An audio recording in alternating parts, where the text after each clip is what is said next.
I belong to one of the numerous middle-class English families which for several generations have followed various professions with credit, but without ever attaining any very special distinction. In our own case, India could almost claim us as hereditary bondsmen. One of my uncles had risen to be legal member of the Viceroy's Council, so when my own time came, to India I went, in the civil service, and there I lived for 25 years. My career was neither more nor less adventurous than the average. Just before the time came for my retirement, a legacy made me a good deal better off than I had had any reason to expect to be. So, upon my return to England, I found that it would be possible for me to adopt the life of a country gentleman, upon a modest scale. I was free to establish myself where I pleased, and the advertisements in The Field and Country Life offered houses of every description in every part of the kingdom. After much correspondence and some fruitless journeys, I came upon one which seemed to satisfy my requirements. It lay about 60 miles north of London upon a main line of railway. That was an important point, as I was a fellow of both the Asiatic and Historical Societies, and had long looked forward to attending their meetings regularly. As a boy I had known the neighbourhood slightly, and had liked it. The house was an old one. It had been a good deal larger, but part had been battered down during the Civil War, when it was besieged by the parliamentary troops, and never rebuilt. It belonged to one of the largest landowners in the county, whom I will call Lord Rye. It had been unoccupied for nearly 2 years. The last tenant, a retired doctor, had been found dead on the lawn at the bottom of the steps leading up to the garden door. His heart had been in a bad condition, so that his sudden death was not surprising. But the neighbouring village viewed the incident with some suspicion. One or two of the older people professed to remember traditions of trouble there in former years. This had made it difficult to get a caretaker, and as Lord Rye was anxious to let again, he was willing to take an almost nominal rent. In fact, his whole attitude suggested that I was doing him a favour by becoming his tenant. About 500 acres of shooting generally went with the house, and I was glad to find that I could have them very cheaply. I moved in at midsummer, and each day made me more and more pleased with my new surroundings. After my years in India, the garden was a particular source of delight to me. Behind the house was a good-sized lawn, flanked by shrubbery. On the far side, parallel with the house, ran a splendid yew hedge, nearly 15 feet high and very thick. It came up to the shrubbery at either end, but was pierced by 2 archways about 30 yards apart, giving access to the flower garden beyond. Almost in the middle of the lawn was an old tree stump, or what looked like one, some 3 feet high. Though covered with ivy, it was not picturesque, and I told Lord Rye that I should like to take it up. "Do by all means," he said. "I certainly should if I lived here. I believe poor Riley, the last tenant, intended to put a sundial there. I think it would look rather nice, don't you?" This struck me as a good idea. I ordered a sundial from a well-known firm of heliological experts, and ordered the stump to be grubbed up as soon as it arrived. One morning, towards the end of September, I woke unrefreshed, after a night of troubled dreams. I couldn't recall them very distinctly, but I had seemed to be trying to lift a very heavy weight of some kind from the ground. But before I could raise it, an overwhelming terror had taken hold of me, though I couldn't remember why, and I woke to find my forehead wet with perspiration. Each time I fell asleep again, the dream repeated itself with mechanical regularity, though the details didn't become any more distinct. So I was heartily glad it had become late enough to get up. The day was wet and chilly. I felt tired and unwell, and was, moreover, depressed by a vague sense of impending disaster. This was accentuated by a feeling that it lay within my power to avert the catastrophe, if only I could discover what it was. October that year was stormy, and one Saturday night, about the middle of the month, it blew a regular gale.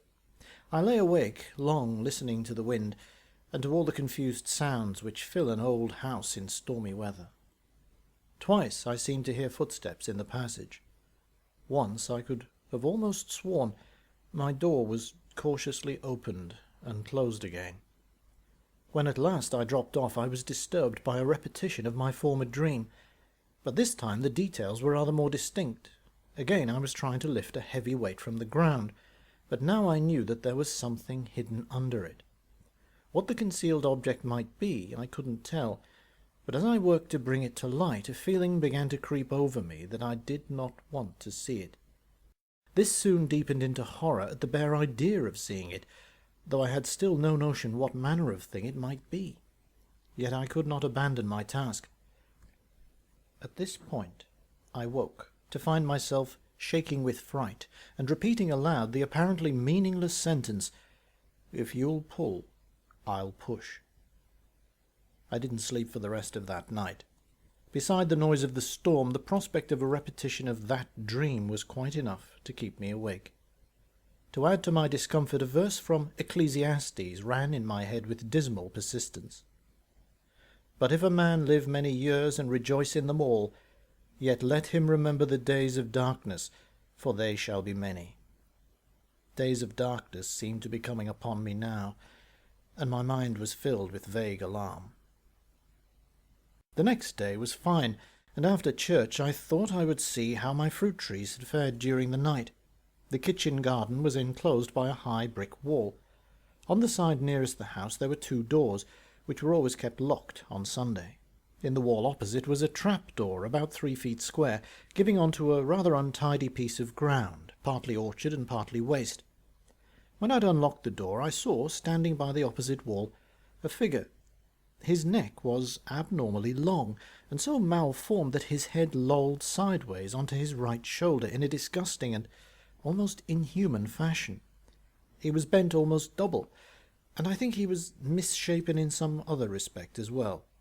He raised his hand with what seemed to be a threatening gesture, then turned and slipped through the trapdoor with remarkable quickness. I was after him immediately, but on reaching the opposite wall received a shock. The trapdoor was shut and bolted on the inside. I tried to persuade myself that a violent slam might make the bolt shoot, but I knew that that was really impossible.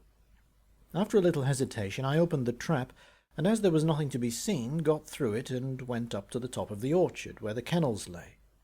But neither of my dogs would follow the scent. When brought to the spot where his feet must have touched the ground, they whined and showed every symptom of alarm. When I let go of their collars, they hurried home in a way which showed plainly what they thought of the matter. This seemed to dispose of the idea of hallucination, and as before there was nothing else to be done but await developments as patiently as I could. For the next fortnight nothing remarkable took place. I had my usual health, and as near an approach to my usual spirits as could reasonably be expected. I had visitors for part of the time, but no one to whom I should have cared to confide the story at this stage. I was not molested further by day, and my dreams, though varied, were not alarming. On the morning of the 31st I received a letter announcing that my sundial had been dispatched, and it duly arrived in the course of the afternoon. It was heavy, so by the time we'd got it out of the railway van and onto the lawn it was too late to place it in position that day. The men departed to drink my health, and I turned towards the house. Just as I reached the door, I paused. A sensation, familiar to all men who are much alone, had come over me, and I felt as if I were being watched from behind. Usually the feeling can be dispelled by turning round. I did so, but on this occasion the sense that I was not alone merely increased. Of course the lawn was deserted, but I stood looking across it for a few moments, telling myself that I must not let my nerves play me tricks. Then I saw a face detach itself from the darkness of the hedge at one side of the left-hand arch. For a few seconds it hung, horribly poised, in the middle of the opening, like a mask suspended by an invisible thread.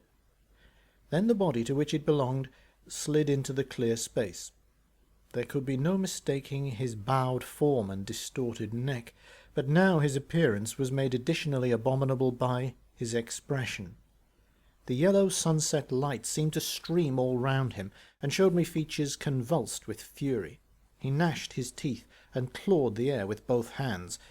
I've never seen such a picture of impotent rage. It was more by instinct than by any deliberate courage that I ran straight across the lawn towards him.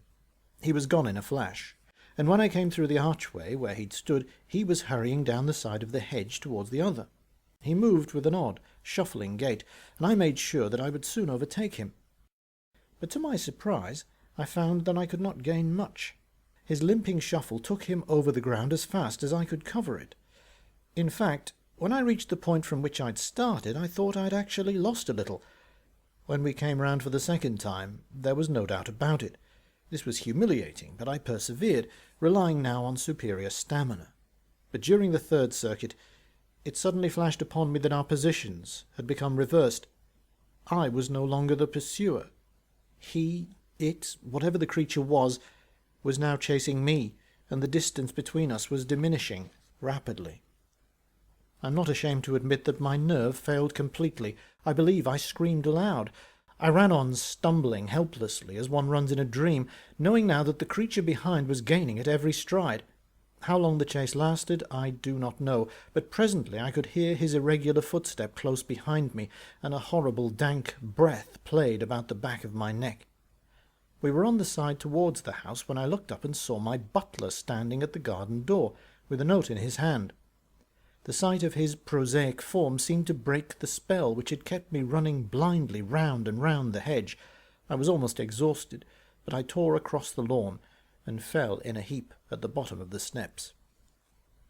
Now my man Parker was an ex-sergeant of Marines, which amounts to saying that he was incapable of surprise and qualified to cope with any practical emergency which could arise.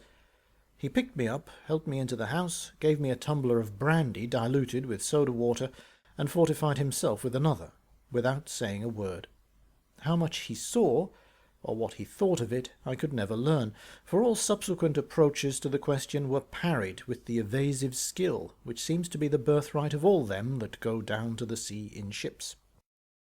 But his general view of the situation is indicated by the fact that he sent for the rector, not the doctor, and as I learned afterwards, had a private conference with him before he left the house.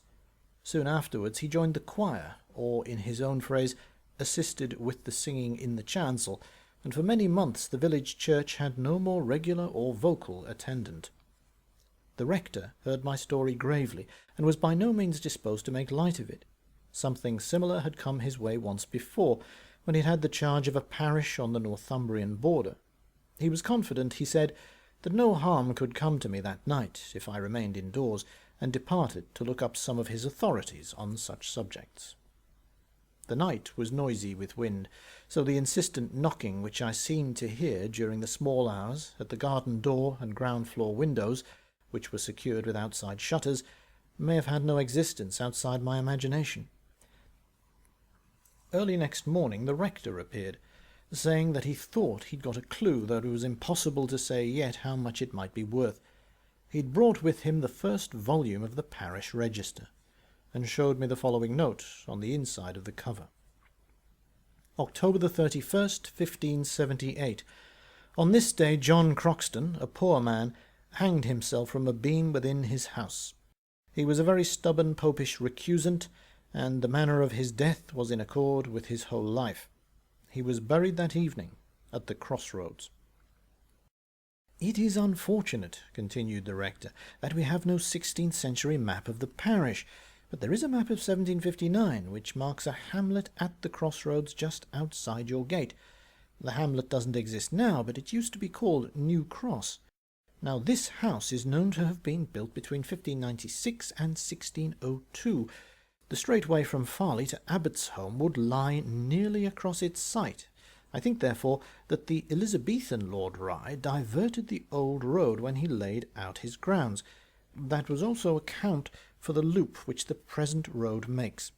Here he traced its course with his finger on the map which he'd brought. Now, I strongly suspect that your visitor was Mr. Croxton, and that he's buried somewhere in your grounds. If we could find the place, I think we could keep him quiet for the future, but I am afraid that there is nothing to guide us. At this point Parker came in. "Beg your pardon, sir, but Hardman is wishful to speak to you about that there bollard on the quarter-deck, sir. A stump on the lawn, I should have said, sir. What you told him to put over the side." We went out and found Hardman and the boy looking at a large hole in the lawn. By the side of it lay what we had taken for a tree stump, but it had never struck root there. It was a very solid wooden stake, some 9 feet in length overall, with a sharp point. It had been driven some 6 feet into the ground, passing through a layer of rubble about 3 feet from the surface. At the bottom the hole widened, forming a large and plainly artificial cavity. The earth here looked as if it had been recently disturbed, but the condition of the stake showed that that was impossible. It was obvious to both of us that we had come upon Mr. Croxton's grave, at the original crossroads, and that what had appeared to be a natural stump was really the stake which had been driven through it to keep him there. We did not, of course, take the gardeners into our confidence, but told them to leave the place for the present, as it might contain some interesting antiquities, presumably Roman, which we would get out carefully, with our own hands. We soon enlarged the shaft sufficiently to explore the cavity at the bottom. We had naturally expected to find a skeleton or something of the sort there, but we were disappointed. We couldn't discover the slightest vestige of bones or body, or of any dust except that of natural soil. Once, while we were working, we were startled by a harsh sound like the cry of a nightjar, apparently very close at hand. But whatever it was passed away very quickly, as if the creature which had made it was on the wing, and it was not repeated. By the rector's advice, we went to the churchyard and brought away sufficient consecrated earth to fill up the cavity. The shaft was filled up, and the sundial securely planted on top of it. The pious mottos with which it was adorned, according to custom, assumed for the first time a practical significance. "It not infrequently happens," said the rector, "that those who for any reason have not received full Christian burial are unable or unwilling to remain quiet in their graves. They seem to be particularly active on or about the anniversary of their death in any year. Our friend was afraid that your sundial would interfere with his convenience, and I think he was trying to frighten you into leaving the house.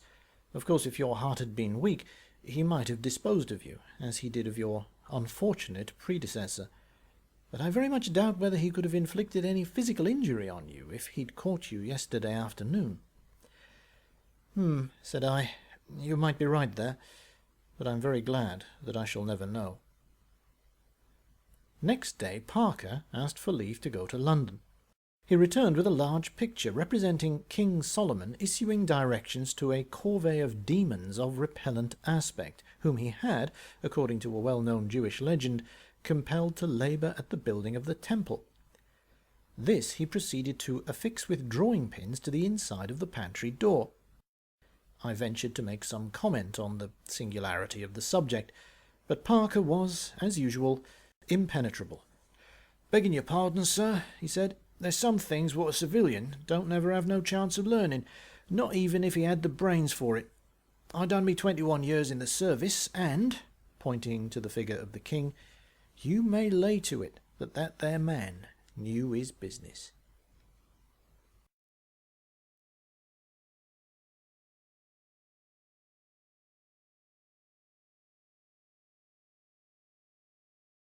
So, Sir Staley, Juliet Eurasianopus.